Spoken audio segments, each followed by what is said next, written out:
Danes bomo govorili o tem, kar je logično nadaljevanje teme, o kateri smo že govorili. Obakrat letos smo govorili o dolžnostih. Govorili smo o imperativih. Najprej smo govorili o dolžnostih, ki jih ima vsak učitelj, potem smo govorili o dolžnostih, ki jih ima vsak učenec. Nismo govorili o pravicah. In ne po naključju. Logično nadaljevanje, kot rečeno, je tema današnjega večera in to je emancipacija. Skušal bom pokazati, zakaj je učenje nujno emancipatorično. Poskušal bom pokazati, zakaj bi moralo poučevanje nujno biti emancipatorično. Kako sploh razumeti emancipacijo, kaj to sploh je. In razmišljal bom o tem, s tem bom pravzaprav začel. Kaj se dogaja zadnjih nekaj desetletij, ko je postalo očitno, da bo prevladujoči diskurs način, kako ljudje vstopajo v medsebojne odnose, tak, da bosta v njem dva gospodarja. Eden je znanost, drugi je tehnologija. Kot rečeno, začel bom s tem, zakaj se zdi, da je danes vraževerja med ljudmi ravno toliko kot nekoč, ali pa ga je kdaj celo več. Kljub temu, da naj bi bil današnji gospodar nad ljudmi eden od dveh, znanost. Nekaj očitno ni tako, kot bi moralo biti, kajti, če je znanost dober gospodar, bi lahko pričakovali, da bo vraževerja manj, kot ga je. Če vraževerja ni manj, potem se dogaja nekaj, kar je vredno dodatnega razmisleka. Začnimo z preprostim primerom iz vsakdanjega življenja. Vprašajmo se, kaj bi se dogajalo, kaj bi se zgodilo, če bi povprečni državljan, ki ima za sabo srednjo šolo, kar pomeni, da se je šolal vsaj 13 let. Če bi torej ta povprečni državljan v svojem 13-letnem šolanju bil zraven vsaj enega resnega eksperimenta. Kaj bi se zgodilo, če bi povprečni državljan, ki ima za sabo vsaj 13 let šolanja, naredil, premislil vsaj en eksperiment. In seveda se pozabaval z razlago eksperimentalnega izida oziroma z razlago podatkov oziroma dejstev, do katerih bi ga pripeljal eksperiment. Trdim, da bi bila marsikatera zadeva v vsakdanjem življenju povprečnega državljana bistveno, ampak zares bistveno drugačna. Vsaj en eksperiment, ki bi se ga udeležil tako, kot je treba. Od začetka, od razmišljanja o hipotezi, s katerim bi se na primer ukvarjal, ko bi se posvetil resnemu vprašanju, katere spremenljivke bo opazoval, katere spremenljivke vplivajo na tisto, s čimer bi se rad ukvarjal, ko bi se posvečal vprašanjem, kako sploh zasnovati eksperiment, da bo res meril tisto, kar bi rad izmeril. Ko bi se ukvarjal z podatki, ki bi jih pač na koncu tako ali drugače dobil, in ko bi poskušal resno interpretirati oziroma razložiti to, kar bi mu eksperiment ponudil. Če bi se to zgodilo, da bi torej vsak človek vsaj enkrat v 13 letih storil kaj takega, potem bi moralo biti vraževerja vsaj bistveno manj, kot ga je. Če pa ne, bi se preprosto moralo zgoditi vsaj tole. Minimalni dispozitiv, s katerim se bomo ukvarjali danes, je tale. Govorimo o minimalnem.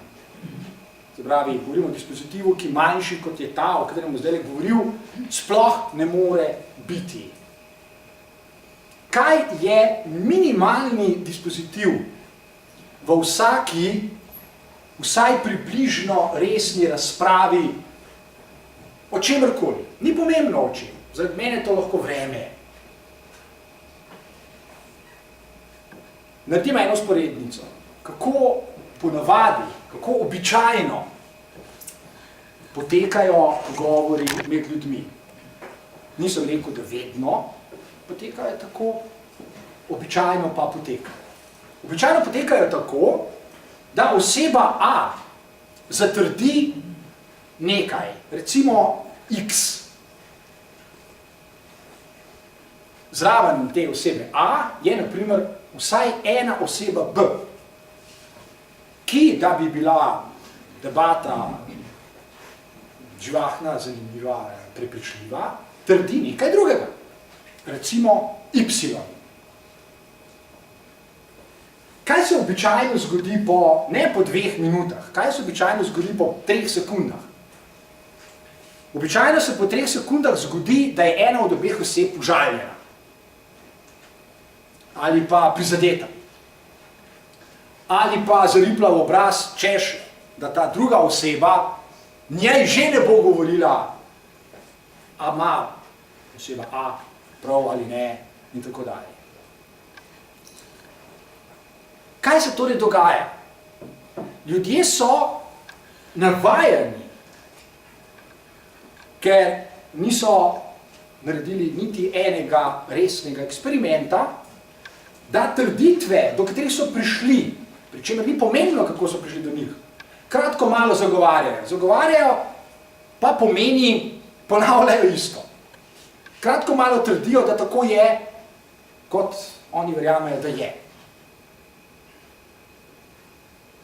In doživljajo drugega človeka, ki se recimo z njimi ne strinja, ali pa zagovarja neko drugo trditev, kot sovražnika. Kot nekoga, ki mu nekaj hoče.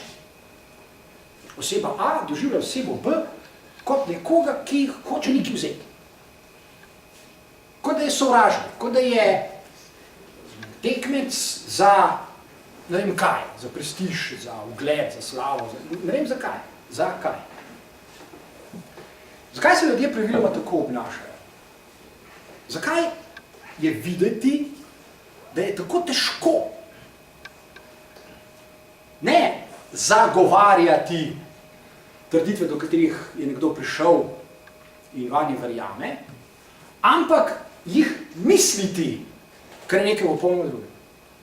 Misliti hipotezo, misliti idejo, misliti koncept je nekaj drugega, kot braniti ga pred napadalci. Je čisto nekaj drugega, kot ponavljati, da tako mora biti. Ali pa da tako je, oziroma da on ali ona že ve, da tako je. Obstaja torej razlika med misliti, razmišljati o čemerkoli, kot bi rekel Immanuel Kant, in trditi, da je nekaj tako, kot pač oseba verjame, da je. Vzemimo vsakdanji primer. Vsakdanji primer, ki ga danes poznajo čisto vsi ljudje, zagotovo ga poznajo čisto vsi, to je primer iz tako imenovanega zdravega življenja. Če se je pred desetletji, kot sem že rekel, zdelo, da bo znanost postala prevladujoči gospodar v diskurzu kapitalizma in se zdi, da se je to tudi zares zgodilo, potem je zagotovo treba razmišljati, kaj se dogaja z uporabniki znanstvenih spoznanj oziroma spoznanj, ki se jim ponujajo vsak dan, češ da, v tem primeru, o katerem zdaj govorim, so del ideologije zdravega življenja. Sama ideja o zdravem življenju je gotovo zanimiva ne samo tržno, gotovo je zanimiva tudi psihološko, kajti vsak človek je tako ali drugače zelo zainteresiran, da bi zdravo in dolgo živel. Prav gotovo res. Kar se ni nepomembno. V resnici je pravzaprav zelo pomembno, kajti vložek posameznikov zna biti ravno zaradi tega izjemno velik. Ljudje so pripravljeni že na začetku, v štartu, narediti zelo veliko, da bi dolgo zdravo živeli. In seveda s tem že ponujajo veliko priložnosti vsem tistim, ki natanko to tudi ponujajo. Zato je slehernik danes zelo hitro, če ne že kar avtomatično, v položaju, da sprejme vse, kar je vsaj oddaleč zdravo in naravno in organsko in bio in ne vem kaj še vse. Če vprašate kogarkoli, kako posameznik ve, da je nekaj res zdravo,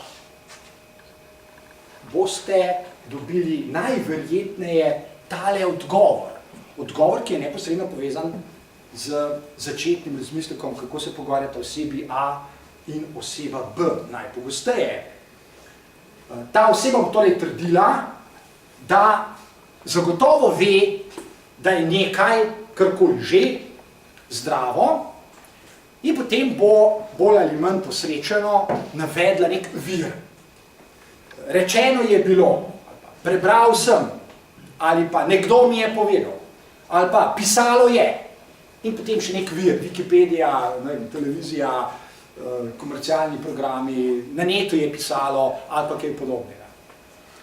Če isto osebo vprašate, ali vam zna navesti en sam dober razlog, zakaj je na primer molekula X res dobra za to, da jo vnesete v telo, vas praviloma samo debelo gleda. Tudi če ve, kaj argument je, slabše je seveda, če ne ve. Ampak tudi če ve, kaj je, vam ga ne zna ponuditi. Zakaj ne? Zato, ker na tistem viru, ki ga oseba citira, o tem nič ne piše. Ker v tistem viru namreč piše samo to, da tako pač je. Da je nekaj zdravo, da je recimo neka molekula zdrava. Vzemite čist konkreten primer, televizijsko reklamo, ki, ta je pravzaprav precej dobra. Televizijsko reklamo, ki vam najprej ponudi točno to, kar sem rekel, da je vsak človek, da se živo zainteresiran. Namreč, najprej vam rečejo, ali bi radi dolgo živeli. Kateri pepec bo pa rekel, da ne. Kakšen samomorilc, ajde, recimo, ampak praviloma pa odgovor ni nič drugega kot da. Torej, ali bi radi dolgo živelo, itak. In kaj nam takoj potem ponudijo? Izdelek X in zraven stavek, ki je res vreden razmišljanja, razstrupite se. Zdravi, če bi radi dolgo živeli, vsi predpostavljamo, da bi, se razstrupite in potem izdelek žblja. Jejte ga, goltajte ga. Če ustavimo čas v tem trenutku in se vprašamo, ok, kdo ima koga za idiota? Resno se lahko vprašamo, kdo je tepec v tej zgodbi? In to se lahko vprašamo in prav je, da se vprašamo. Ali je to oseba, recimo naivna oseba, ki bi rada dolgo živela? Prav gotovo do določene mere je, če gre seveda po tej hitro trgovino in kupi tisto zadevo, da bi se razstrupila. Zagotovo je. Prav gotovo je tudi tisti, ki je to reklamo naredil, kaj ti? Kaj ta izraz, razstrupite se, za Boga sploh lahko pomeni? Seveda, najprej, podtaknejo vam se, da ste zastrupljeni. Da ste zastrupljeni s čim? Kaj pa nas zastruplja oziroma tudi če nas kaj zastruplja? Lahko domnevamo, da nas, kaj so recimo težke kovine ne vem, kam se vse nalagajo, v ribah, naprimer. Če jeste ribe, zlasti v predatorje, ki so na koncu prehranjevali v ribe, zna biti noter do svinca, oziroma živega srebra, cinka, whatever. Zna biti. Ok. Ampak še prej se ukvarjamo s posameznimi konkretnimi primeri, moramo razumeti to sporočilo čist na neki osnovni psihološki ravni. Če vam nekdo reče, da ste zastrupljeni in da se morate razstrupiti, je na osnovni ravni. Zdaj ne govorimo o konkretnem posamezniku, ki je šel skozi diagnostiko in so mu ugotovili, da ima to živega srebra ali pa plastike v krvi ali pa kaj podobne. Ne govorimo o tem, ne moramo vedeti, o kom govorimo. Zdaj govorimo v obče. V obče je zelo trivialno res, da vsak človek, tudi če se zastruplja z s čim, ni nič drugega, vsaj na tej ravni, ko zdaj govorimo, kot kemična tovarna, ki počne natanko to, kar vam ta reklama predlaga, namreč razstruplja se. Zato imamo v svojem telesu ledvici, pa jetra, pa cel kup drugih stvari, da telo izloči vse tisto, česar ne potrebuje. Med drugim tudi kakšno zadevo, ki ga zastruplja. Če pa je nekdo res zastrupljen, potem pa potrebuje resno medicinsko oskrbo in ustrezno zdravljenje, ki definitivno nima nobene zveze s to reklamo. Torej, gre za vmesni prostor, sivi prostor, neko cono, v kateri ste morda zlahka, ker ne razmišljate, ker morda niste pripravljeni razmišljati, ali sem neljubi, ali pa kratko malo ne znate, ste pripravljeni nasesti, ste pripravljeni sprejeti, da nekdo tam zunaj, ki ga itak ne poznate, nekdo, ki je naredil to reklamo, pojma nimate, kdo je to, da vam torej ta neznani nekdo soli pamet oziroma skuša vplivati na vaše vsakdanje življenje in vas prestraši. V resnici vas prestraši. Zastrupljeni ste in vam potem takoj ponudi tudi odgovor, ampak nič hudega. Mi, ti anonimni mi, tudi vemo, kakšen je lek zoper to zastrupljanje, torej bodite kar mirni, če boste uživali ta in ta izdelek, ne bo nič narobe, ker se boste razstrupljali. Najprej vas zastrupljajo, potem vas pa še razstrupljajo. In v tej zgodbi zlahka vidite, da ste zgolj predmet, da ste zgolj objekt, s katerim pač zdaj manipulirajo, zdaj eni, potem pa drugi. In objekt ste in boste natanko toliko časa, dokler ne boste začeli preprosto razmišljati. Razmišljati, kaj bi to, kar smo ravnokar obdelali, sploh lahko bilo, kakšen interes ima nekdo, da je pač to sploh sproduciral, oziroma, kot sem rekel čisto na začetku, če bi naredili vsaj en eksperiment, bi z lahkoto ugotovili, oziroma to bi že vedeli, da razmišljanje, ki hoče biti vsaj približno produktivno, oziroma celo naklonjeno ljudem, niti približno ne poteka tako, kot v tej reklami. Poteka mnogo bolj resno, mnogo bolj precizno in se operira, če lahko tako rečem, v teh procesih razmišljanja ljudje operirajo, oziroma uporabljajo mnogo bolj precizne, natančne izraze. Če nekdo verjame, da je zastrupljen, je odgovor na vprašanje, kaj je tako zelo strupenega v njegovem telesu, zelo preprost. Tale molekula, na primer, ki ima ime. In to se da zmeriti, to se da stehtati, to se da natančno opredeliti in potem, ko natančno opredelimo, kaj je tisto v našem telesu, ki tam ne bi smelo biti, znamo natančno povedati, kaj narediti, da zadeva ne bo več tam, kjer pač ni mesta. To je zelo preprosto razmišljanje. Razmišljanje, ki ga večina ljudi ne zmore. Ne sam, da niso šli nikoli skozi resne eksperimente, oziroma da jih niso izvajali, da jim v šoli niti niso ponudili, da bi sami res se lahko prepričali, tako rečem, na lastni koži. Kako se dela eksperimente in kako se razmišlja. Ampak je zadeva še hujša. Vzemimo še en primer, ki to ponazarja. V zadnjih letih se je tudi po slovenskih šolah, vedno znova me sprašujejo o tem, ko pač hodim tja, se je torej izjemno razširila neka, spet bi lahko rekel, ideologija, ki ima skupni imenovalec in to je brain gym. Miselna telovadba, možganska telovadba, telovadba za možganje, kar hočete. To je neverjetno, kako hitro se širi po šolah in koliko učiteljev, ravnateljev, svetovalnih delavcev stavi na te igrice oziroma na te preproste,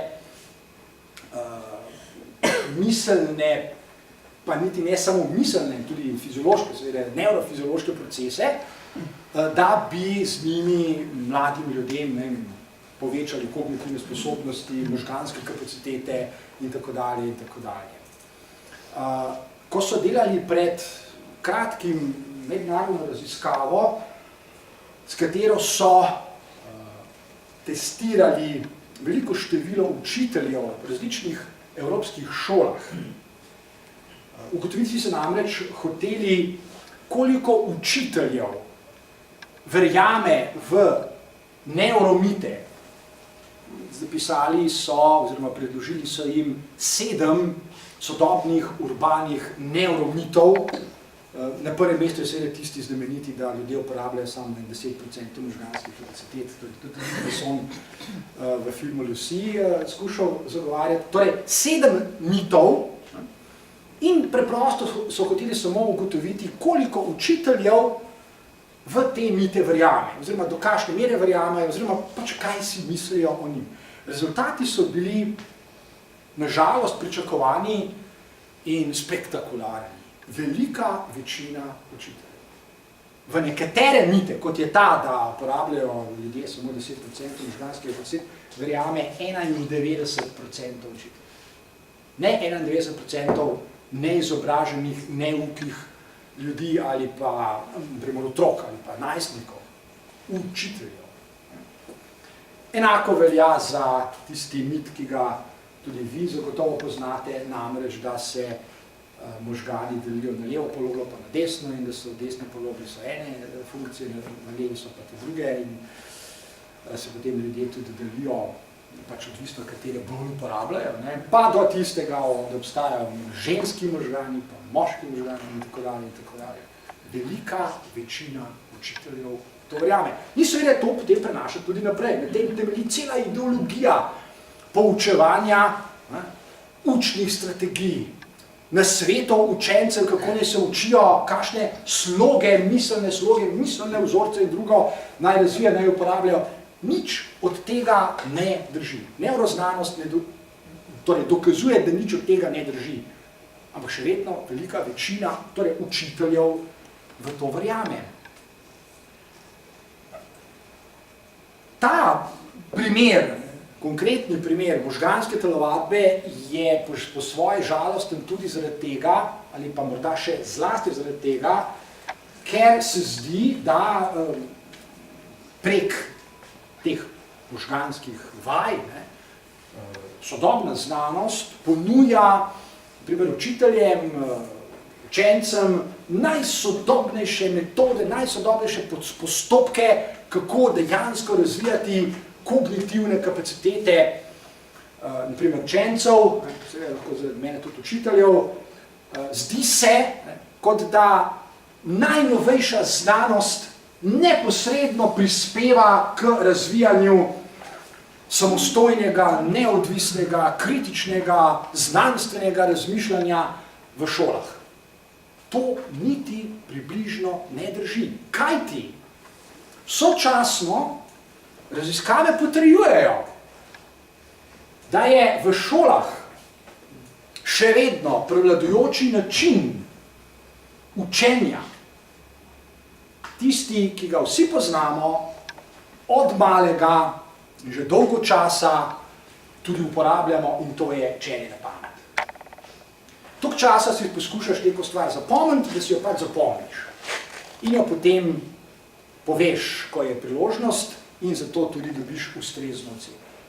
To je daleč najbolj prevladujoči način učenja med mladimi danes. Hkrati raziskave potrjujejo, da je starejši, ko so učenci, se pravi, več, ko imajo šolanja za seboj, bolj so tiho med poukom. Manj je vprašanj, manj je debate, manj je razprav. Hkrati vas pa nekdo skuša prepričati, da se v šolah razvija sposobnost ali zmožnost mladih ljudi za kritično in samostojno razmišljanje. Zdaj pa samo probajte odgovoriti na čisto preprosto vprašanje. Kaj za Boga pa kritično razmišljanje je? Jaz sicer ne vem, zakaj je treba reči kritično, ker razmišljanje je po definiciji kritično. Ampak dobro, ne je bo. Kaj to je? Kaj je to drugega, če ne raba možganov za tole? Se pravi, razmišljanje, kritično ali pa meni vsem kakšno, je v osnovi taka raba možganov, da se človek, meni vsem koliko je star, 2 leti ali pa 102, ni pomembno, upa, kjerkoli že je, zlasti pa v šolah, zastavljati dobra oziroma produktivna vprašanja. Dobro produktivno vprašanje, naprimer zdaj, to velja obče, ne samo za šole. Dobro produktivno vprašanje zdaj je, kako vemo, da se vreme spreminja? Kako vemo, da lahko upravičeno govorimo o podnebnih spremembah? Kako to vemo? Oziroma, kdo to ve? Kako so ugotovili? Kako so zračunali? Ker najbrž se strinjate, da ne zadošča, da pogledate v nebo in rečete, ja, vreme se spreminja. Vreme se tako več se spreminja. Pravi, potrebujemo znanost. Potrebujemo znanost. Vprašanje, koliko ljudi ve, kaj se dogaja, ali pa se mora dogajati, da bi sploh lahko govorili o podnebnih spremembah. Kaj to pomeni, da se kopiči CO2 v ozračju? Zakaj je to pomembno? Zakaj se zdi, da to ni v redu? Zakaj bi bilo treba zmanjšati količine CO2 v zraku? Kaj CO2 dela v zraku takega, da se ga hočemo znebiti? To je zelo preprosto vprašanje. To je silno preprosto vprašanje. Zanimivo bi bilo narediti kakšno raziskavo in vprašati, recimo, zaradi mene, 50 000 Slovencev, če znajo na to zelo preprosto vprašanje tudi odgovoriti. Torej, razmišljanje se najprej začne z možnostjo človeškega bitja, da si upa zastavljati vprašanja, o čemerkoli že, toliko časa, da res, ampak čisto zares, razume tisto, s čimer se ukvarja. Kar seveda pomeni, da je najverjetneje, in dejansko to vemo, razmišljanje dolgotrajen proces. Kajti, ko enkrat začnete zastavljati vprašanja, resno vprašanje, dobro vprašanje, produktivno vprašanje, zaradi tudi neumno vprašanje, se vse, važno je, da jih začnete zastavljati. Je vprašanje, kdaj se boste ustavili. Kajti eno vprašanje in en odgovor, na primer, takoj potegne za seboj drugega. In tretjega, in četrtega, in temu rečemo znanost. To je znanost. Lahko je samo tukaj? Prosim. Tele, ker ste rekel učenci pa razmišljati. Učenci se danes koliko da meni se snovijo, da sploh nima časa za razmišljati. Jaz mislim, da razmišljanje je stvar za znanstvenike, tisti, ki se prav na tem razmišljanje. Ja, nažalost se moram tukaj z vami ne strinjati, ali pa se ne morem strinjati, kajti na prvi pogled se res zdi, da je tako, kot pravite. Vendar smo se že kar nekaj časa, nekajkrat tudi tukaj v tem prostoru pozabavali z osnovno definicijo, če lahko rečem, če sploh obstaja, se ni važno, samega razmišljanja. In smo rekli, da razmišljati zna, oziroma za razmišljanje je zmožno sleherno človeško bitje. Razmišljanje ni rezervirano za znanstvenike. Obstaja znanstveni način razmišljanja, zagotovo. Ampak vsak človek je zmožen za razmišljanje. In ni naključje, kot sem rekel tudi na začetku, da danes govorimo o emancipaciji. Kajti, če rečemo, da je razmišljanje rezervirano, na primer, za znanstvenike, potem smo v zelo čudnem položaju. V zelo čudnem položaju. Na tako izjavo se namreč, s tako izjavo se strinja vsak oblastnik. Vsak oblastnik se s tem strinja. Seveda, vi kar prepustite razmišljanje nam, ker nam to pritiče. V 30 letih prejšnjega stoletja, če tle gor proti severu, Nemčija in tako dalje, je bilo tega, kakor hočete. In seveda, to so zelo spolzka tla, kajti z lahkoto ugotovimo, da danes v marsikaterem pogledu ni bistveno drugače. Temu v sociologiji rečemo molčeča množica. Nej, molčeča množica prepusti razmišljanje, na primer, vladi, znanstvenikom. Sej se trudijo ustvariti vtis tudi v teh krajih oblastniki, češ da imajo cel kup doktorjev znanosti v vladni ekipi. To je izjemno problematično razmišljanje, kajti osnovna logika razmišljanja, ravno kar sem povedal, izhaja iz zmožnosti človeških bitij, da zastavljajo vprašanja. Seveda, preden bodo otroci znanstveniki, ali pa, če ne bodo, se ni važno, so dobra vprašanja.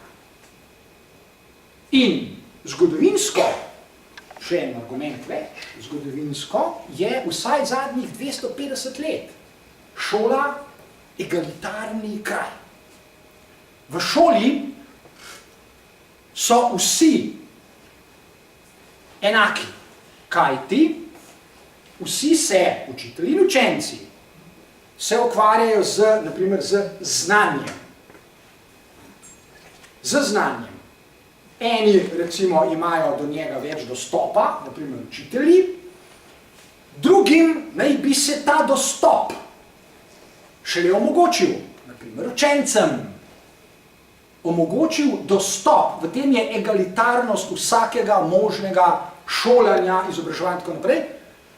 Egalitarnost je torej v tem, da se omogoči dostop vsem, ne samo nekaterim, zato ker je vsakdo zmožen za razmišljanje. In dojenčki ravno tako razmišljajo, da ne bi kdo mislil, da moraš imeti doktorat znanosti, da še ne, ker možgani to počnejo tako rekoč sami po sebi. Možgani so super organ za razmišljanje. V trenutku, ko ga imate, ne, še prej ste se rodili, ste ga že imeli. Ne še čisto dokončno izoblikovanega, ampak imeli ste ga pa. Ste že zmožni za razmišljanje. Jaz govorim o zmožnosti. Zmožnost za razmišljanje je egalitarna oziroma je emancipatorična. Samo še en kratek ekskurs, ker o tem smo že govorili. Kaj je pomenilo rojstvo ideje, na katero se sicer radi sklicujemo, rodila se je v stari Grčiji, in to je demokracija. Osnovni princip demokracije je, da v občestvu nihče ne more imeti brez razmišljanja, debatiranja, razpravljanja zadnje besede. To je demokracija. Demokracija niti slučajno nima nobene zveze z oblastjo, z močjo množic, z tem, da množica vlada in tako naprej. Kje pa? Demokracija pomeni odpiranje občestvenega prostora. Prostor je odprt in nihče, ne kralj, ne papež, ne šaman, ne predsednik, se ne more postaviti na noben kraj v občestvu in reči tako, bo, ker sem jaz to rekel. Demokracija v osnovi pomeni, da ima vsakdo, ne samo znanstveniki, pravico in da je zmožen ugovarjati temu, ki bi utegnil reči, tako bo, kot jaz pravim. Ugovarjati vsaj tako, da mu postavi dobro vprašanje. Zakaj bi pa moralo biti tako, kot ti praviš? Zakaj? Samo povej mi. Naštej mi razloge, naštej mi argumente in tako dalje in tako dalje. Spravi, rojstvo demokracije ipso facto pomeni egalitarnost, pomeni emancipatoričnost človeških bitij, za katere je ključno, bistveno, da so zmožna za razmišljanje. Vsaka možna oblika diskriminatornega vedenja, vsaka možna oblika rasizma, vsaka možna oblika izključevanja ljudi se v zadnji instanci sklicuje natanko na to, da eni vejo več, drugi pa manj. In da bo tako, kot trdijo tisti, ki domnevno vedo več. Kar pomeni, če pristanemo na tako logiko, potem smo že pomalem vsi rasisti, pomalem. Na dolge proge pa še kaj hujšega. Edina možna ideja, če seveda smo sploh pripravljeni verjeti v take ideale, kot so egalitarnost, emancipatoričnost in demokracija, je, da se držimo aksioma, ki pravi, da je vsako človeško bitje zmožno za razmišljanje. Kar seveda zopet pomeni nujno, to je logično nujno, to sledi. Da, če se vrnemo v šole, o tem smo govorili na prvem predavanju, da bomo zdaj še enkrat šli skozi celotno zgodbo, obstaja dolžnost učiteljev, da poučujejo tako, da bodo otroci to zmožnost za razmišljanje uveljavljali v čim večji meri. Šola je po svoji naravi, po svoji strukturi, po svoji definiciji, če hočete, egalitarna in emancipatorična, pa če učitelji to vedo, ali pa če ne vedo. Če ne vedo, seveda toliko hujše. Šola je objektivno emancipatorična ustanova. Zato govorimo o dolžnosti. Ves čas. Zgodba je zelo koherentna. V trenutku, ko odstopimo od te dolžnosti, češ, ni naša dolžnost, da otroke učimo misliti, ampak je na primer naša dolžnost, da jih zasipavamo z gigantskimi količinami podatkov, informacij in tako naprej, smo v resnih težavah. Whether we like it or not. Smo, če nam je všeč ali pa ne. In seveda, težko me bo kdo prepričal, oziroma ne more me, nihče me ne more prepričati, da je to čisto v redu. Zato, ker tak način, jaz se strinjam z vami, seveda, da je tega zelo veliko. Dlje, ko se človek šola, ali pa bolj, ko se odmikajo leta, debelejši so učbeniki. Ker so zadaj, za temi učbeniki, namreč pisci učbenikov, ki so očitno prepričani, da morajo vse tisto, kar oni vedo in znajo, stlačati v učbenik in da mora deca ta učbenik predelati.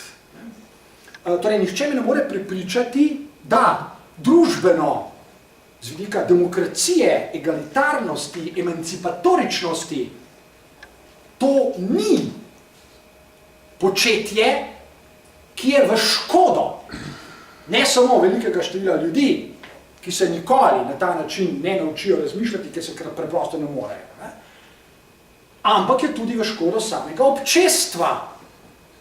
Še ena sporednica, podatek. Trpko, saj meni, je bilo danes poslušati komentatorje, ki so komentirali podatek, da je japonski, torej gospodarska rast v zadnjem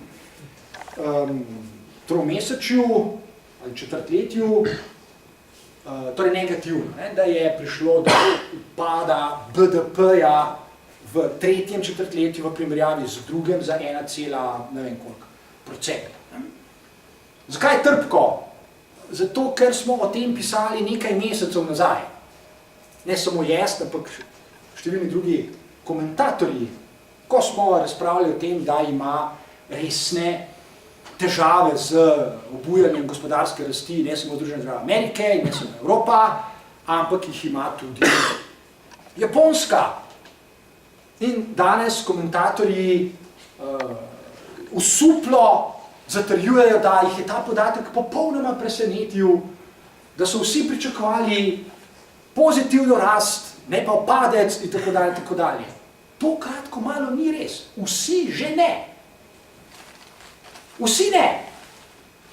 To je mogoče preveriti. Moje kolumne so vse opremljene z datumi. Ko smo resno razmišljali, razpravljali o tem, kar se je zdaj zgodilo na Japonskem. Se pravi, nemogoče je povedati koherentno zgodbo, če izhajamo iz domneve, da znajo misliti samo nekateri. Vseeno, kdo je to? Oblastniki, znanstveniki, ni važno, kako jih imenujete, šamani, pripadniki elit, ni pomembno. Ne morete povedati koherentne zgodbe, kajti potem morate vsaj odgovoriti na vprašanje, zakaj eni znajo, eni pa ne. Vsi imamo možgane, ki so najboljše orodje za razmišljanje. To je definitivno res. Zakaj potem eni znajo razmišljati, drugi pa ne? Zakaj bi samo eni znali in zakaj drugi ne bi znali? In kje piše, da ne želijo znati? Kje piše, da kakšen otrok tega ne želi? Kaj ti, čist preprost podatek nam zopet pove, da ne samo, da so možgani najboljše orodje za razmišljanje, še celo več, možgani v resnici po malem propadajo. Manj, ko jih uporabljate, slabše jim je. Možgani sami po sebi hočejo početi to, za kar so. In to je misliti. Torej, nemogoče je uvreči aksiom, da so ljudje zmožni za razmišljanje in da hočejo misliti. Če ugotovimo, če empirična raziskava ugotovi, da določeno število ljudi ne razmišlja, je potem preprosto treba odgovoriti na vprašanje, zakaj? Kateri sistematični dejavniki jim to onemogočajo? Ne obstaja človek, ki bi samemu sebi spontano hotel preprečiti misliti. To kratko malo ni mogoče. Vodi v celo vrsto paradoksov in aporij. Tudi če vam rečem, poskusite naslednjih 5 minut konsistentno slediti moji želji, da ne razmišljate, boste ugotovili, da mi ne morete ugoditi. Ne morete mi. Če rečem, ne razmišljajte. Ker, da bi to naredili, morate razmišljati. Nemogoče je ne razmišljati. Zato je seveda še bolj aktualno vprašanje, zakaj se zdi, se jaz ves čas govorim o tem, da je tako malo ljudi voljnih, pripravljenih razmišljati. Zakaj se tako pogosto dogaja to, kar sem rekel prej čisto na začetku, da se ljudje, ko se znajdejo v položaju, da bi lahko razmišljali, mislili, karkoli že, začnejo praviloma pogosto po nekaj minutah zmerjati, pretepati, da ne rečemo še kaj hujšega. Torej morajo obstajati močni, sistematični dejavniki, ki vplivajo na tako vedenje ljudi. In eden je prav gotovo tisti, ki sem ga že omenil, namreč, da se v šolah mladi ljudje sistematično, najmanj 13 let, ker pač v povprečju toliko hodijo v šolo, 13 let, vsak dan, kar nekaj ur učijo in se seveda tudi naučijo, se niso neumni, da je ena najboljših strategij, kako priti do dobrih ocen, tista, ki se ji reče piflanje. To je empirično dejstvo. Ni čisto vse tako in ne počnejo čisto vsi, najpogosteje pa je tako. Zakaj? Ja, zato, ker je šolski diskurs gospodarski diskurs. Šolski diskurs v šolah v resnici ni egalitaren, čeprav je šola egalitarna ustanova in ni emancipatoričen. Zato se mladi ljudje zelo hitro naučijo, da je bolje učitelja ubogati, kot pa misliti, ker ima zaradi tega lahko težave, saj niso neumni.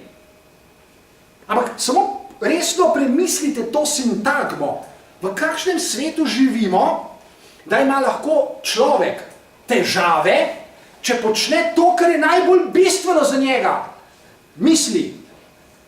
Jaz verjamem, da ima lahko kdo težave, če koga hoče ukrast, ogoljufati, ustreliti ali pa kaj podobnega. In prav je, da jih ima.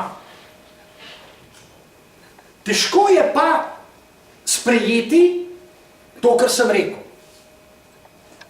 Da si ogromno ljudi niti ne upa misliti, tudi če znajo. Da se ogromno ljudi ne upa izpostaviti, kaj ti, ko misliš, se nujno izpostavljaš. Če resno, konsekventno misliš, karkoli že, neko idejo, politiko, objekt, predmet, temo, vprašanje, ni pomembno kaj. Kot sem že rekel, ko si postavimo prvo vprašanje, bo sledilo drugo in tretje, zato je razmišljanje dolgotrajen proces. Tukaj se strinjam z vami, seveda v šolah ni mogoče misliti, če je vse skupaj razdeljeno na 45-minutne enote in se vedno nekam mudi. To je logično. Trdim pa, da ni naključno, da je tako.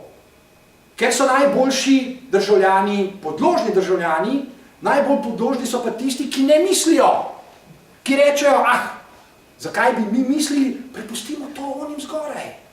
In to se dogaja vedno znova. Ljudje so vas pripravljeni celo resno prepričevati, da je najbolje, da prepustite zadeve onim zgoraj, kajti oni zgoraj bi to morali že vedeti. Kako pa veste, da oni to vejo? Kako ste lahko tako naivni in pripravljeni prepustiti svojo usodo onim zgoraj, ne da bi naredili eksperiment in se prepričali, a oni zgoraj sploh znajo misliti? Saj kako pa veste, da znajo? Da bi se prepričali, spomnite se, na začetku sem rekel, saj skozi en dober eksperiment je treba iti. Pa bi bilo fajn. da bi se prepričali, ali oni zgoraj znajo misliti, naredite preprost eksperiment. Pogovarjajte se z njimi. Naprimer 5 minut. In se prepričajte, a znajo, a so voljni, a hočejo in tako dalje. Se jaz nič ne trdim, prepričajte se sami. In seveda, če se prepričate, da morda ne znajo tako zelo dobro misliti, kot ste verjeli, je najbolje, da jih odpokličete, da rečete, pridite sem dol, pa bo šel nekdo drug tja gor. Ampak v demokratičnih občestvih ni onih zgoraj in teh spodaj. To ne gre skupaj. Demokratična občestva so egalitarna po definiciji. Ne morete reči, da živite v demokratični družbi, potem pa hkrati se strinjati, da je najbolje, da v njej o vsem odloča centralni komitej komunistične partije. Ker potem nekaj ni res, ali niste v demokratičnem občestvu, ali pa ono drugo ni res, da pač lahko odloča CKP. Nekaj od tega dvojega ne more biti res, ker se izključuje. Če se pa izključuje, smo že zelo globoko v procesu, ki mu rečemo razmišljanje. Torej lahko razmišljamo naprej. In se vprašamo, razmišljanje je po definiciji refleksivno, kar pomeni tudi autorefleksivno, kar pomeni, da ni prepovedano postaviti pod vprašaj tudi lastnih trditev. Ne gre samo za to, da postavljamo pod vprašaj trditev drugih, zato tudi svoje lahko. Ker razmišljanje je po definiciji nekaj, kar ni niti naša osebna last, ker je itak nekaj, za kar so zmožni vsi ljudje. Mi si preveč pogosto lastimo ideje, kot da so naše. Ta ideja je moja, daj pust. Saj ti nič nočem. Ideje niso od nikogar, ideje so obča last. Intelekt je obča last. Dokler nam bo kapitalizem vsega pobral in bolj, ko se bomo z njim strinjali, se prej nam bo pobral. Pa veste, če vprašate kapitalizem, če bi ga nekdo zastopal, vse kapitalisti ga, potem bo seveda tudi za razmišljanje kmalu treba plačati. Tako kot danes, naprimer, če slučajno veter zanese kakšen gensko spremenjen organizem na vašo nivo, da so oni lahko tožijo, da ste jim ukradli seme, čeprav ga je veter prinesel. To se počne, to se dogaja, gotovo to veste. Po isti logiki bo mogoče, do določene mere to že zdaj, sistem avtorskih pravic je tak. Vas bo nekdo tožil, če ne boste čisto za vsako idejo, ki jo boste nekje uporabili, navedli, čigava je. Kar pomeni, da se v določenem trenutku kratko malo ne bo več dalo misliti, ker če bi konsekventno prešteli vse ideje, ki ste jih sposobni zagovarjati, bi lahko zelo hitro ugotovili, da že zdaj 3/4 ni vaših. Ker ste sprejeli od staršev, od učiteljev, od vzgojiteljev, bog ve iz katerih virus. Kako pa vi veste, katera je tisto genuino vaša in katera ni, da jo niste nekomu sneli, da nenehno nekoga pravzaprav citirate. Zelo hitro se torej lahko znajdemo v popolnoma nemogočem svetu, v katerem je čisto vsaka zadeva privatna. Najprej se privatizira banke, zavarovalnice, kaj še vse, na koncu se privatizira ideje. In ne morate ust odpreti, ne da bi nekomu plačali, a smem. Čeprav do določene mere se to že počne. Ampak v osnovi se v šolah dogaja natanko to. Učenci praviloma, ko so vprašani učitelju, ker vedo, ker so se tega naučili, vračajo kaj? Ja, njegove lastne misli. Izkušnja vsakega učenca je, da je najbolje učitelju povedati to, kar bi učitelj rad slišal. Se pravi, da učenec poskuša uganiti željo učitelja, kar je še veliko slabše, kot če bi poskušal ugotoviti, kateri odgovor je pravilen. Ker lahko da je pravilen, ampak mu ni všeč. Imate težavo. To se dogaja, to ni nekaj, kar je... Prosim.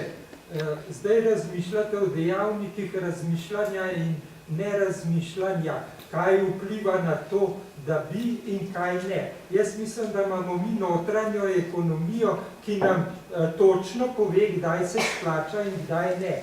Mal bi morali misliti na te notranje kazalce. Se ste rekel, da mi učitelj ne bo dal najboljše ocene, če mu ne bom vrnil njegove izjave. Se pravi, da je vse, temu bi se rekli, nastavljeno je vse skupna skorumpirano idejo resnice kot adekvacije, ki izgubi smisel prav v tej točki, da bi moralo biti že vse usklajeno s šolskim sistemom, z maturitetnim načelom in tako naprej. Hotel sem opozoriti še na nekaj, da ljudje, vključno z mano, zelo težko zapustimo sfero ugodja. Lažje mi je, če jaz komuniciram samim seboj kot s celo publiko. Zato se moram nekje navaditi, če ne prej na fakulteti, da ne bi bil takrat ravno najbolj molčeč, vplivati na publiko ne glede na rezultat. Preseči to, da mi mora nekdo samo potrjevati, priden si, prav si povedal, dal ti bom pozitivno oceno. Mislim, da je cela veriga teh asociacij, ki nam bodisi spodbujajo, nas spodbujajo zato, da bi se, kot ste rekel, izpostavili ali pa nas v tem ovirajo. In to nas boli, ne?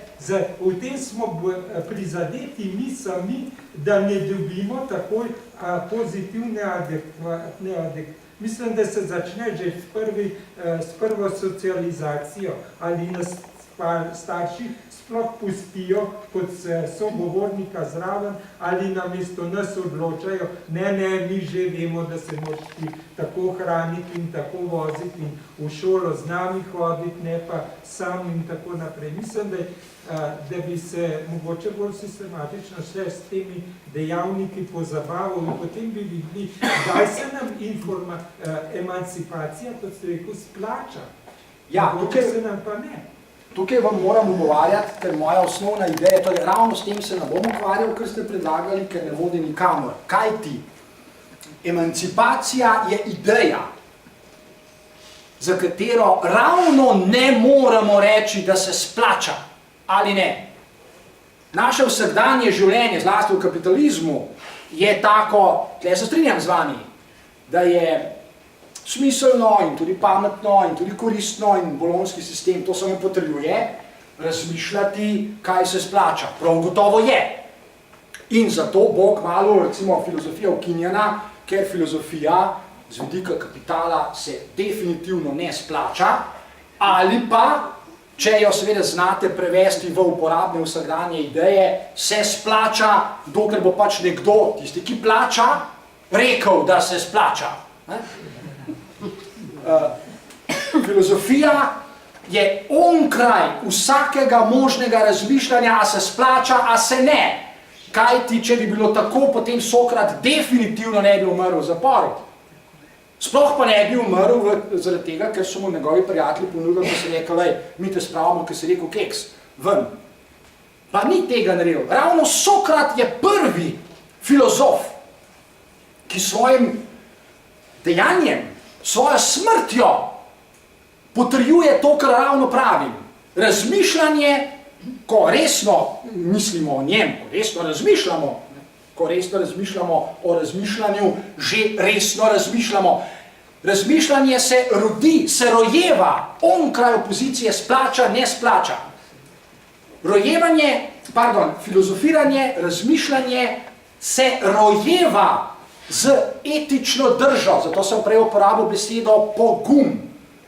Razmišljati po definiciji pomeni izpostaviti se. Po definiciji. Ne zato, ker se meni zdaj tako zdi, da je v redu, ali pa zato, ker sem preračunal, da se mi ne splača. Če preračunavate, ste že izgubljeni.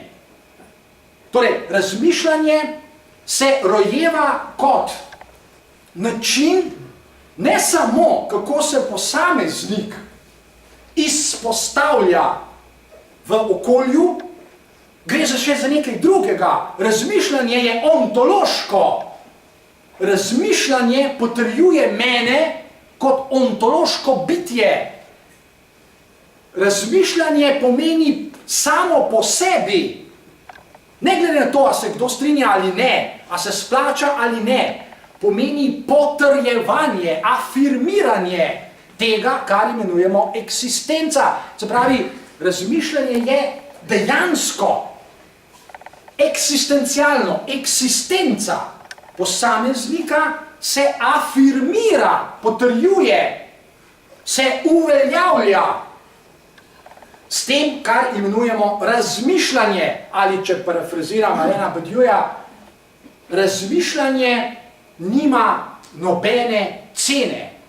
Razmišljanja ni mogoče podkupiti. Na žalost je mogoče podkupiti človeka, gotovo. Zato se človek lahko razmišljanju tudi odpove. Kot ste rekli, s tem se tudi strinjam, zaradi lastnega udobja, ker mu je fajn, morda pripada eliti, nihče mu nič ne more, nihče si nič ne upa, bla, bla, bla, bla, bla, bla. Tega je v vsakdanjem življenju še veliko preveč. Če približno resno mislimo, tudi mi, ki smo v teh prostorih vsak mesec enkrat v tem ciklusu učitelji in učenci, če mislimo približno zares, drugo je, če ne mislimo, pa je brez vede, da smo tukaj, pa smo sramoto sami sebi. Ampak če mislimo zares, potem mislimo živeti, ker to nujno sledi, ker če ne, smo zopet sami sebi torej v napoto. Mislimo tudi živeti to, kar mislimo. Sokrat je živel to, o čemer je razmišljal. Ni govoril eno, počel pa nekaj drugega. Sokrat je v vsakdanjem življenju počel to, o čemer je razmišljal takoj in je kasneje razmišljal o tem, kar je počel. Obstaja določena konsistentnost, ki pravi, onemogoča, če seveda vsaj to približno zares vzamem, vsako razmišljanje, a se mi splača ali ne. Kajti v trenutku, ko začnemo razmišljati, ali se nam splača ali ne, imamo vselej več razlogov, da se nam ne splača, kot pa da se nam splača. In zgodovina je polna primerov, tukaj smo že govorili o njih, in ti so nam za vzor, da je tisto, kar je zares prispevalo k resničnemu spreminjanju sveta na bolje, ne k navideznemu. So dejanja posameznikov, ki preprosto niso razmišljali, ali se mu splača ali ne. Jan Hus ni razmišljal na Grmadi, a se mu splača, da ga zakurijo, a se mu mogoče ne splača. Prosim. Ja, to, ko ste omenil, te vrste preko razmišljal, zdaj je spet to. Neko tak razmišljanje, recimo, vodijo v izumljanje, recimo, izumi sami kot taki prikomorajo k napredku človeštva. Drugo je pa, da, recimo, jaz mislim na to, kar ste vi zdaj govoril, da je pa, bom rekel, nevarno razmišljanje proti režimu, so včasih temu rekli. Recimo, preko Jan Hus, pa Sokrat, pa vsi ti ostali, recimo, ki ste jih že v preteklih predavanjih omenil, recimo, so bili nevarni sistemu, bom rekel, tistega časa, so izstopali ven, ne? Tako kot so včasih, ko smo bili še v bivši državi, so rekli v vojski, ne iztrčavajo, ne? Kdor gleda ven, ga porežajo, po domače. Ne razmišljajo. Ne? Mi smo tukaj zato, da mislimo na mesto tebe. Ne? In tako da, mislim, se strinjam z vami, ne? Da bom rekel določenim, bom rekel, velika večina ljudi je naravno temu, da ne razmišlja, ker je go with the flow varianta. Potem so pa redki posamezniki, ki pa ravno zato pridajo do izraza v tej, bom rekel, poplavi nečesa, izstopajo ven, ker udarjajo njihove ideje, toliko stopajo iz sistema ven, da so že zaradi samega tega opaženi, recimo, ne? Ja. Se strinjam. Razmišljanje je po definiciji nevarno. Ker razmišljanje, še enkrat, če se zadržimo pri sami definiciji razmišljanja. Razmišljanje je proces v katerem skrbim za sam proces, pravi, skrbim za to, da se misel ne bo ustavila, razmišljanja ne more biti konec. Vsaka možna oblastna drža, katerakoli, ali je to oblastna drža očeta v družini ali matere, ali je to oblastna drža vzgojiteljice ali pa vzgojitelja v šoli, ali učitelja in tako dalje, vsaka oblastna drža pa je ujeta natanko v nasprotno. Hočem, da je razmišljanja konec in jaz sem tisti, ki bo rekel, imel zadnjo besedo. Zbravi, razmišljanje je v osnovi v nasprotju z vsako možno oblastno držo, kot smo rekli. Razmišljanje ne more nikoli biti konec in ga tudi ne bo. Ne bo prišel zadnji dan v vesolju, ko bodo ljudje rekli tako, zdaj smo pa vse premislili, zdaj pa vse znamo, zdaj se pa dol ležemo, pa da jim praskamo po riti. Ne bo prišel tak dan, nikoli, ne more priti. Se pravi, razmišljanje je konsistentno z ugotovitvijo, da je eksistenca, oziroma da je realnost odprta, da je neskončna in da je nedoločena. Torej, razmišljanja ne more nikoli biti konec. Tudi če bi ga nekdo določil, se bo našel nekdo, ki bo razmišljal, zakaj ga je določil. Kako se je to lahko zgodilo in tako dalje in tako dalje. Medtem ko je oblast spet v osnovi nekaj, kar ljudje sprejmejo in se začnejo obnašati drugače, zato oblast ne razmišlja. Zastopniki oblasti ne razmišljajo, v strogem pomenu že ne. Tudi če imajo 1000-krat doktorate. Zakaj? Zato, ker tisti, ki je na oblasti, na katerikoli že, bi tam rad tudi ostal. Zato bo naredil vse, samo razmišljal ne bo, da bo tam ostal. Kajti, če bi razmišljal, bi bilo gotovo eno prvih vprašanj. Zakaj jaz hočem biti na tej poziciji in kaj v resnici počnem na tej poziciji? Tudi če se sklicujem na znanost, imam doktorat, praktično vsi člani nemške vlade Hitlerja so bili doktori znanosti, da se razumemo. Vsi po vrsti so bili doktori znanosti. Ampak Himmler je tudi zapisal, Himmler je izrekel natanko to, o čemer zdajle pripovedujem. Ko sem dobil od Hitlerja mandat, da rešim judovsko vprašanje, da poskrbim za koncentracijska taborišča in tako dalje, v tistem trenutku sem nehal misliti, sem postal zgolj državni uradnik, ki sprejema ukaze in jih izda. To je njegov govor v Nürnberškem procesu. Na Nürnberškem procesu Himmler pravi, jaz nisem nič kriv, jaz sem zgolj izpolnjeval ukaze kot priden, natančen, pikolovski državni uradnik, ker sem to tudi bil. In objektivno vzeto je res bil to. In objektivno vzeto je res počel samo to. Ampak ni pa odgovoril na vprašanje, zakaj je sprejel mandat in the first place. Zakaj je sploh pristal na njega? Zakaj se je strinjal? Ja, gospod Hitler, Adolf, bom vestno naredil vse, kar piše do pičice. Zakaj je to naredil? Se pravi, razmišljanje je konec v trenutku, ne samo zato, ker, ne vem, ste vi tak človek, to sploh ni pomembno. Razmišljanje je po definiciji konec v tistem trenutku, ko ste sprejeli nase simbolni mandat, v katerem je že vnaprej predvideno, da boste ubogali.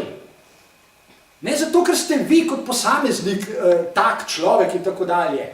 Objektivno je predvideno, da boste ubogali.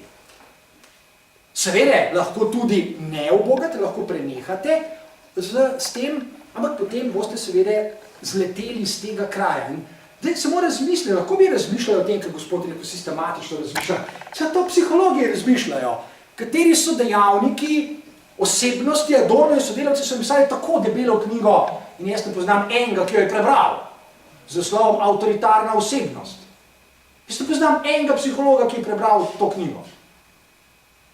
Eno ključnih del, nastalo natanko na prelomu 20. stoletja, 1950 je bilo objavljeno, ki zelo sistematično, metodološko neoporečno, zato so v tej knjigi v glavu samo tabele in številke in podatke, seveda to noben hoče brati, ker se mu ne zdi, ne vem, izguba časa.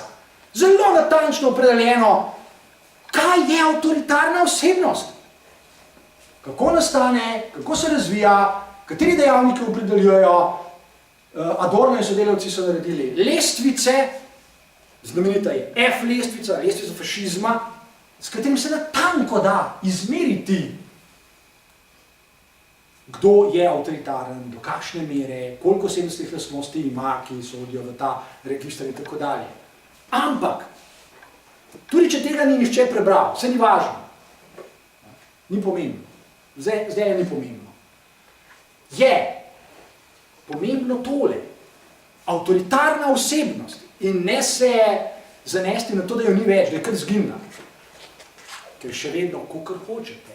Avtoritarna osebnost je tip človeka, ki se je pripravljen obnašati na dva načina, ki sta v popolnem nasprotju s tem, o čemer tukaj govorimo, ko razmišljamo o naravi razmišljanja, o egalitarnosti in o emancipatoričnosti.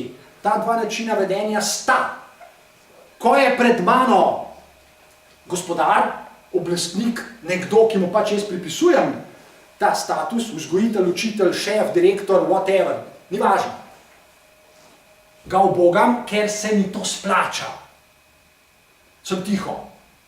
Ker imam tega koristi. Naredim, kar mi rečejo. Čeprav se morda ne strinjam. Ne ugovarjam, ker vem, da bom ob koristi. Če ste gledali tale belgijski film, o katerem sem pisal, ne vem, včeraj, ali predvčerajšnjem, 2 dneva in 1 noč, če gledal to je učbeniški primer tega, o čemer govorim. Kako? Prosim, gledajte si ta film. Fenomenalen film. Neverjetno preprost. Ampak v 1 uri in pol vam pravzaprav razloži psihologijo in sociologijo današnjega časa, oziroma kapitalizma.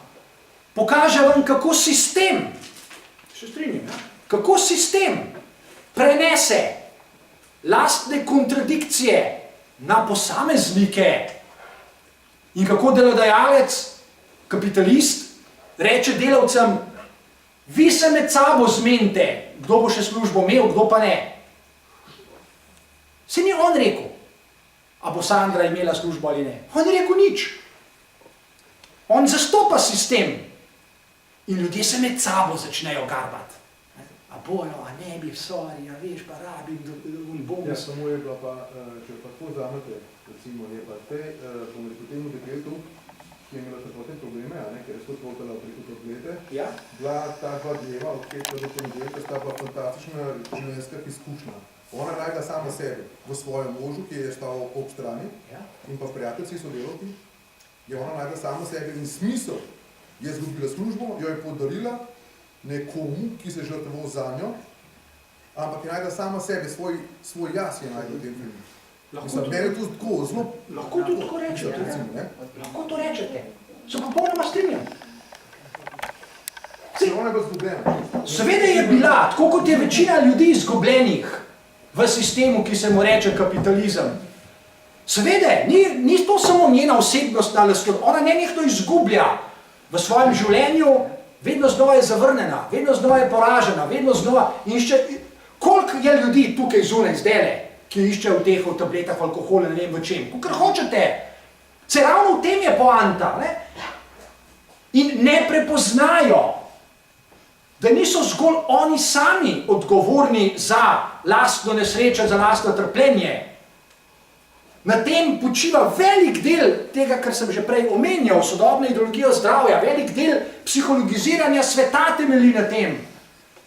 Sistemom je vse v redu, zgolj posamezniki, eni so malo depresivni, eni so paranoični, eni rabijo to, eni rabijo malo podpore in tako dalje. Na tem temelji, vse tale knjiga, moram delati še malo reklamo zase. Zato sem pa napisal knjigo Psihologija v kapitalizmu, ki ne napisal še nihče, s tem se pač lahko pohvalim. Ja, objektivno je res, ker sem brskal ne vem koliko časa, da bi odkril, pa jo ni. Psihologija v kapitalizmu. In seveda, kaj ona naredi? Ja, ne samo, da se izvleče kot oseba, kot Sandra. Zadeva je bolj kompleksna in to bi rad poudaril.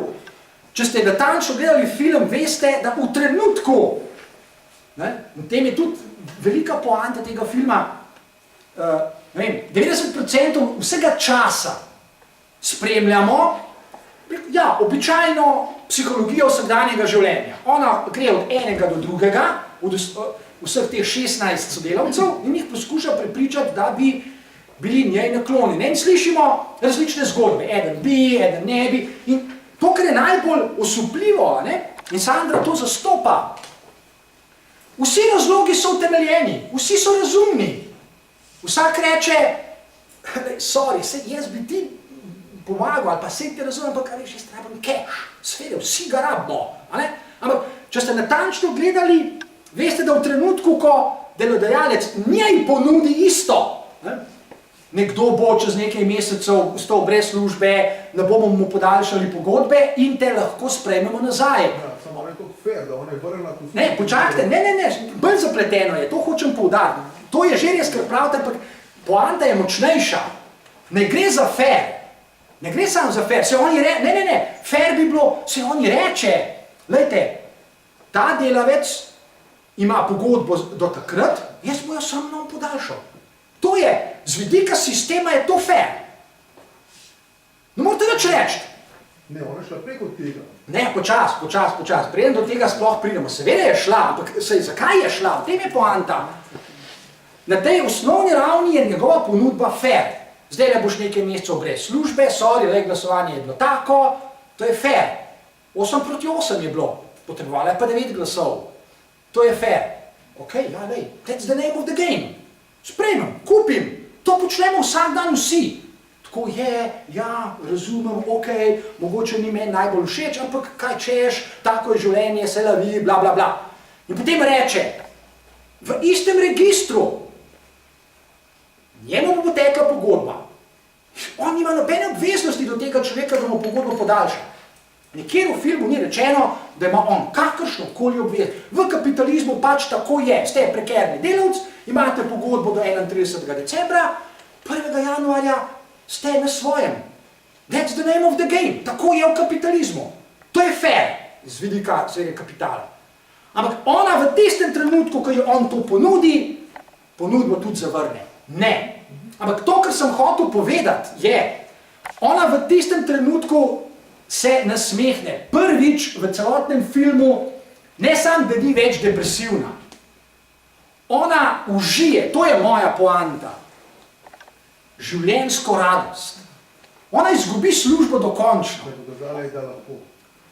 Ok, lahko tudi to rečete, seveda, se strinjam tudi s tem, ja? Dokazala je, da lahko. Dokazala je, da lahko kaj? To, sem prej govoril 1 uro, se izpostavi in je pripravljena sprejeti vse posledice te izpostavljenosti. Zdaj je brez službe, iskala bo novo, jo bo dobila in ne bo dobila, ne vemo in tako dalje. Ona se v tistem trenutku upre logiki samega sistema. Ne gre samo za to, da ona kot posameznica, kot ženska, Sandra, zmore nekaj, kar recimo 8 njenih sodelavcev ni zmoglo. Ne, gre za več, gre za etično držo, ko ona zavrne sicer mamljivo, razumno in fair ponudbo. To je poanta, veste, z vidika psihologije vsakdanjega življenja bi bilo veliko bolj pričakovano, da ona reče, ok, fair enough. Zdaj le bom par mesecev brez službe, v redu, kupim, oktobra lahko pridem nazaj, ko bomo te podaljš, prav. In nihče ne bi mogel nič ugovarjati, tako kot tudi ona nikomu ni zamerila. Oprostite, jaz vem pa to, bom rekel kanček, bom rekel drugače. No? Ona je bila pa to človek, da temu črncu, ki je imel familijo, pa otroka, ki bi bil nepreskrbljen, je vrnila to isto uslugo, ki je on njim nudil, ki se je on izpostavil za njo. Tukaj sem si bila ona dva Ivan. Ja, no jaz trdim, da je ta razlaga prekratka. To bi bil smisel tega, kar je rekel gospod prej. Splača, ne splača, aha, jaz vrnem nazaj. Zgleda, da je res tako, seveda. Še mislim, da je bilo človek, no, v bistvu je ostala, ali pa je to postala človek. Tudi naprav njemu, da je imelo obraz. Uprava si je, ne vem, da skupljam. Ok, se jaz mislim, da se razumeva. Vi porabljate metafore, ki bi jih morali šele razmisliti. Ko vi rečete, je človek. Vse ona je ves čas človek, vse ste vi tudi, vse sem jaz tudi. To je premalo. Ne? To je metafora, jaz vem, kaj hočete povedati. Ne? Vi hočete s tem reči, ampak v njej je bil nek presežek, ki človeka še zares naredi človeka. Mislim, da je to prekratko. Vse ona je ves čas že bila na tej ravni. Razumela je, sprejela je, ja, cel kup medsebojnih odnosov se je skozi to zgodbo filmsko razpletlo, ne? Kot bi rekel z vašim besednjakom, ljudje so odvrgli maske, zdaj so se dokončno pokazali, kdo je, kdo ni. Seveda, ker so bili to prisiljeni. Fajn. In tukaj se strinjam z vami. Trdim zgolj, da je še ena raven, ki je veliko bolj radikalna od tega. To je raven, ki jo opredeljuje recimo v psihoanalizi razlika med egom in subjektom. Ego je po definiciji vsak človek kot imaginarna instanca, ki verjame sama zase, da obvladuje svoje življenje vsaj do določene mere, da je gospodar v svoji hiši in tako dalje. Okay.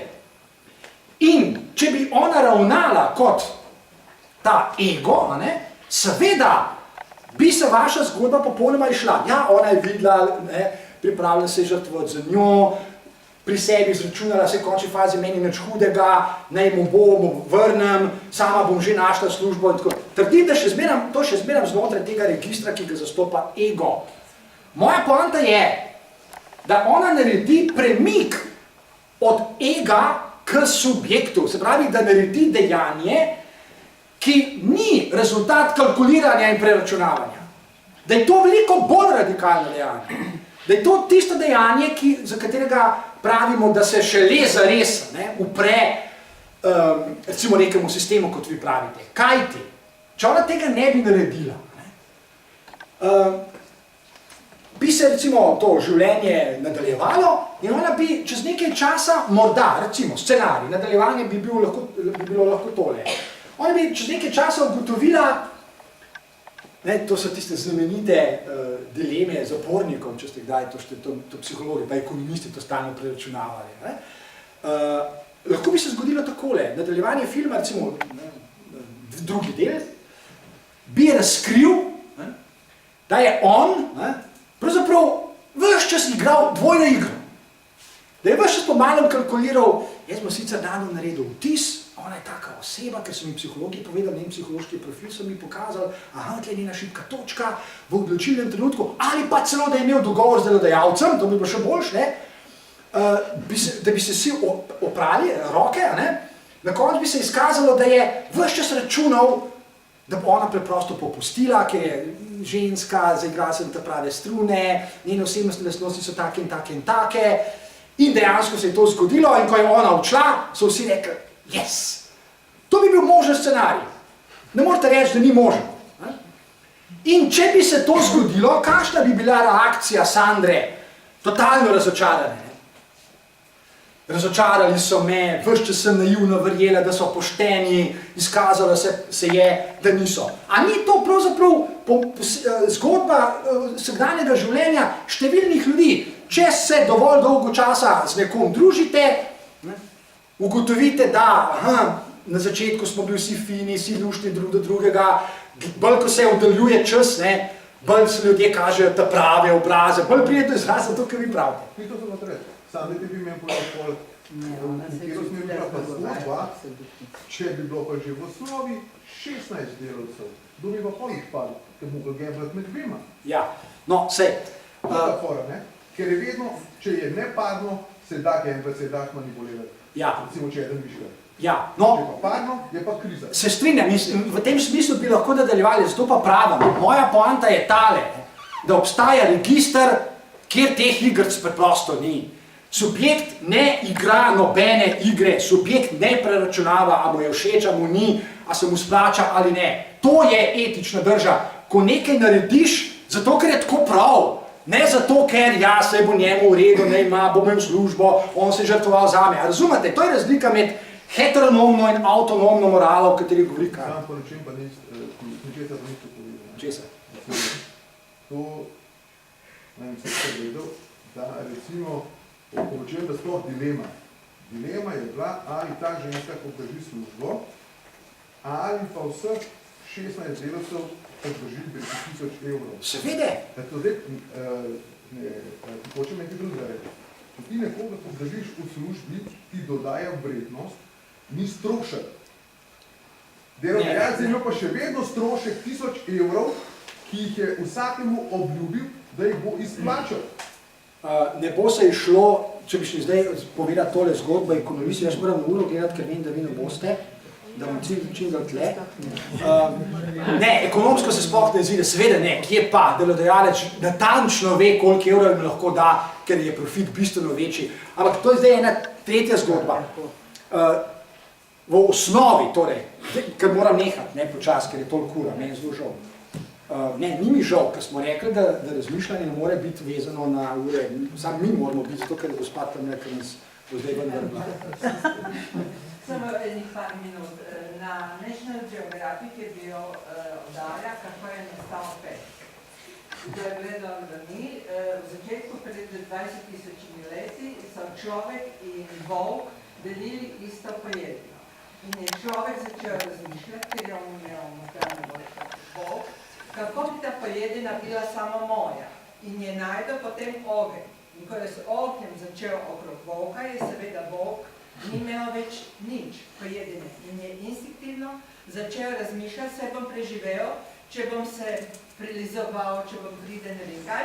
In daj časa, ko nekaj počneš, ti se spremeni DNK. In kako je volk prišel v ponižnost, je postal pes. Človek je potem najdel puško. Potem je volk videl, aha, zdaj moram biti še bolj ponižen in je tako nastalo dobesedno pudel, ker je preračunal, da bom dobil vsaj kost, tako ne bom dobil nič.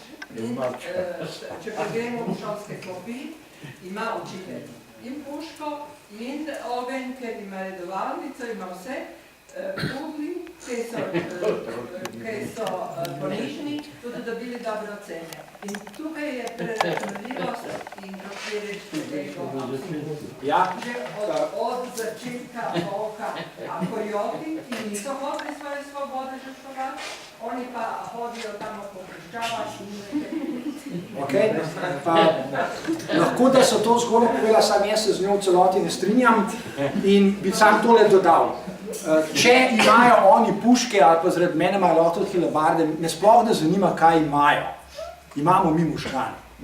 In v zgodovini, če smo pa že glih pri tem, morda se ni vedno izkazalo in morda se ne bo vedno izkazalo, morda bomo pač preprosto vsi kot človeška vrsta odšli na smetišče zgodovine, Bog pomagi, če bo tako, ampak do zdaj se je še vedno izkazalo, da če nas lahko kaj izvleče iz nezavidljivega položaja, v katerem smo kot pudli, kot vi pravite, potem so to možgani in zgolj možgani.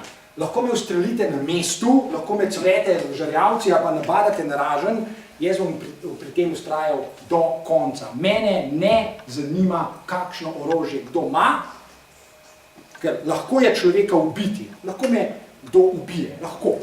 To se da. Prepričati je pa nekaj drugega. In če obstaja kvaliteta življenja, za katero bi se bilo vredno truditi, potem trdim, da je razmišljanje edini način, da si res, ampak res zagotovimo to, kar imenujemo kvaliteto življenja. Vse ostalo so zame zgolj detajli, sofistika, kot bi rekel Sokrat, in me preprosto ne zanima. Zdaj pa moramo jeti, ker se moramo držati pravil igre. Hvala lepa.